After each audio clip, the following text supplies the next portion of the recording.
Hello there, and welcome back to episode 3 of The Eventual Actor. My name is Steve Mitchell. I will be your guide on this crazy little journey that I'm attempting to become a professional working actor in the world of film and television. I have to first start by saying thank you. I am overwhelmed with the support and the love and the guidance and the sharing and the likes and all the YouTube-y things that you folks have been doing to help me out and to push my career forward. I can't thank you enough. Students, former students, friends, family, people I don't even know that are saying, hey, there's this guy in Southern Ontario. He's trying to become a professional actor. You should check this out. He's putting up monologues. He's throwing himself out there, following his dream. And I can't tell you how overwhelmed I am with the love and support that I feel. So thank you so much. So in this episode, we're going to do 3 different things together. Number 1, I'm going to give you a little update. The last 2 weeks have been a little wild. 2 weeks ago, I had 5 auditions. Last week, I had 1 audition. This week, nothing. A very ever-changing world of professional acting, and I'm going to tell you all about that. Number 2, I'm going to present to you my second monologue. Adrian Brody, a film called Detachment. We'll talk about that a little bit. And number 3, I'm going to provide you with an acting tip. A teachable moment, something that I teach to my students and that I think is unbelievably helpful in the world of memorization. So make sure that you stick around for the duration of the video because hopefully I can help you out. All right, if I was a smoker, this is where I'd be smoking my cigarette because it was a tough couple of weeks. It really was. I had 6 auditions. 5 2 weeks ago, and I had 1 last week.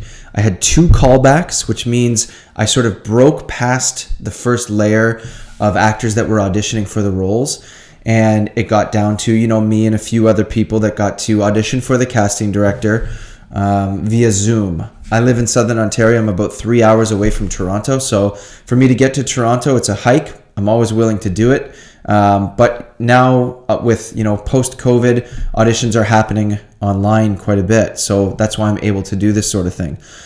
6 auditions, 0 jobs. So that puts my batting average, I am 2 for 143. 143 auditions and 2 professional jobs. And to you, that might sound like, oh my gosh, that's insane. What are you talking about? How can you only have 2 professional jobs? You should quit. This is not for you. Maybe you're horrible. Maybe you really suck. Maybe I do. I don't think I do, but maybe I do. Regardless, I'm going to keep trucking. I'm going to push for this. This is something I love to do, and I'm just looking to get better. And I will say this. Every audition that I do, I learn from it. Also, the batting average for actors is very, very low. It is very difficult to get professional work. It's a hugely competitive industry. So a couple of things matter. Resilience, number 1, you keep pushing and you keep going and you keep auditioning and you keep meeting people. That's number 1. Number 2 is you never stop learning. Much like a teacher, you never stop learning. I always say the best teachers are those that continue to learn throughout their career. I would say the same for performers. If you're somebody who loves to learn, and that's sort of why I'm in this, if you love to learn, then you're never going to stop striving to be better, and hopefully that helps you with your auditioning. 2 for 143. So listen, it's tough. It's a tough industry, but I'm not going to give up. I'm a little bit stubborn, so I'm going to keep going, and I hope you continue to follow me on this ridiculous path because I'm not going to stop.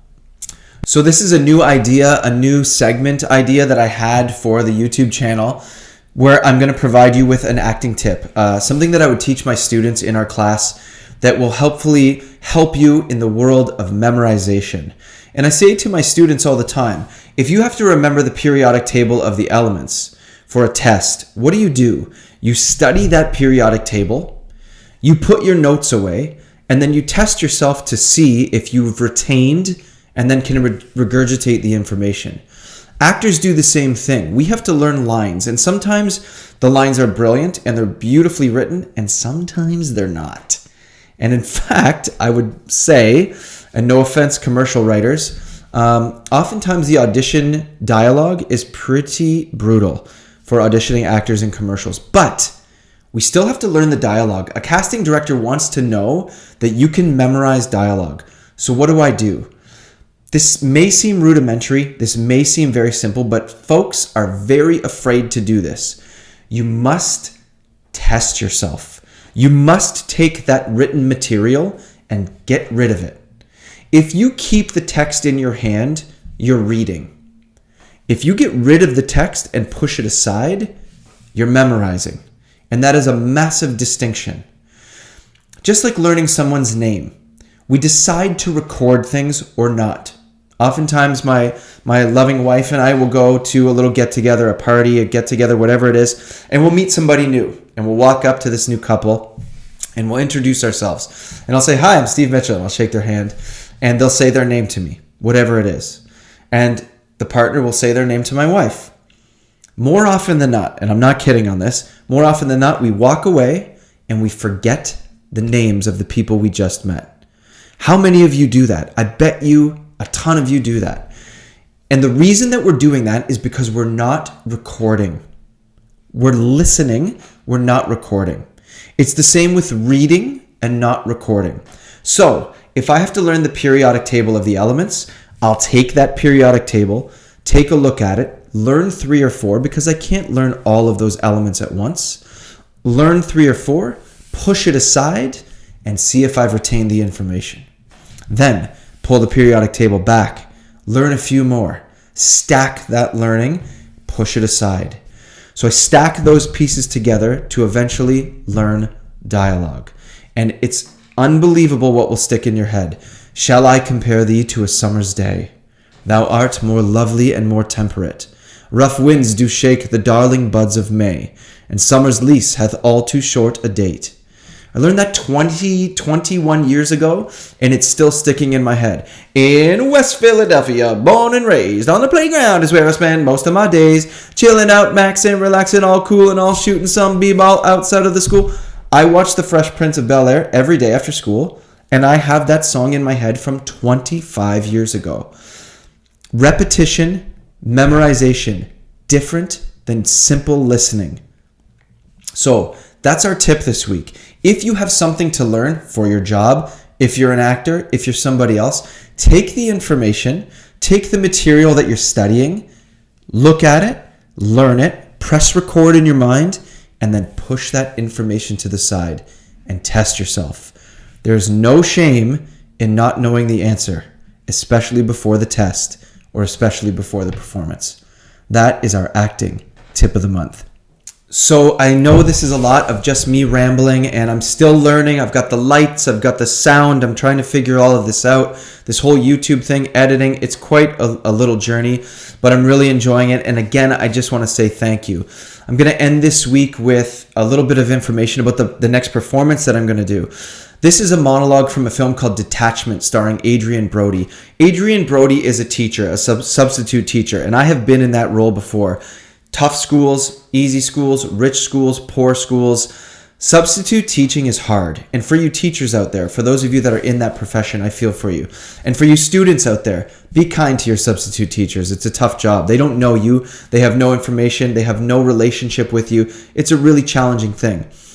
Adrien Brody in this monologue has spent time with a very, very rough class. A group of kids that basically treat him like trash the moment that he walks into the classroom.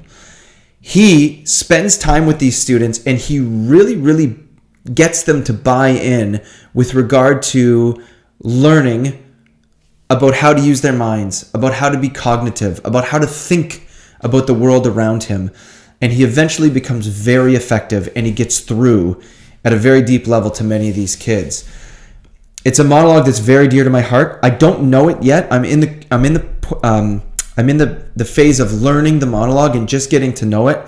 I'm memorizing, just like I taught you, by stacking those lines. I'm memorizing the monologue.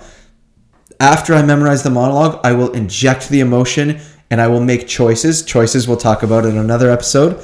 But I will make choices as an actor, and then I will deliver that monologue. So that is what you have to look forward to. If you're interested in this channel, again, thank you.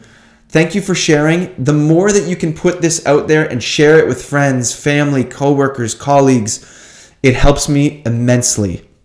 I can't thank you enough. I can't tell you how much it means to me enough. It is an amazing response to something silly that I'm putting together. Just this simple little journey that I'm on, this thing that I love to do, that I am going to do, that I'm going to keep doing. Please look forward to 2 episodes a month. I'm also dipping into the world of YouTube Shorts while I'm auditioning, so please look forward to that. And again, from the bottom of my heart, the eventual actor, Steve Mitchell, I thank you so much for tuning in, and I will see you with my next monologue, Adrian Brody from Detachment, in a couple of weeks. Thanks so much. For now, take care of each other.